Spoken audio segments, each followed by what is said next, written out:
ఏకాదశి రోజు ఎందుకు అన్నం తినకూడదు? అన్నము పోయి పరబ్రహ్మని అడిగిందిట. ప్రతిరోజు నన్ను తింటారు, నాకు రెస్ట్ లేదా స్వామి అని అడిగిందిట. మీకు ఏకాదశి విశ్రాంతి అన్నాడు భగవంతుడు. ఎవరు వింటారు స్వామి అన్నాడు. ఎవరు వింటారు? ఏకాదశి మాకు విశ్రాంతిని ఎవరికి తెలుస్తుంది? మేము ఎవరి దగ్గర నోరు మొత్తుకోవాలి? మాకు ఏకాదశి విశ్రాంతి తినద్దు అంటే ఎవరైనా వింటారా అని అంటే అట్లా కాదు.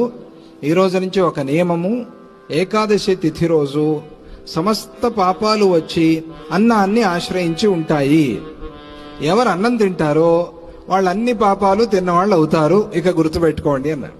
ఇది భగవంతుడు చెప్పిన మాట. కాబట్టి అన్నం తినద్దు.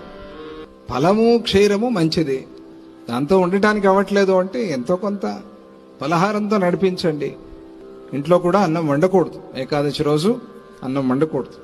పిల్లలు రోగులు ఉన్నప్పుడు తప్పని స్థితిలో వాళ్ళ కోసం అంతే తప్ప పెద్దల కోసం కాదు. ఇవన్నీ ఎందుకు అంటే మనం శరీరం శుద్ధి చేసుకోవడానికి, శరీరంలో ఉండే మలమంతా పోతుంది, అవసరం అది.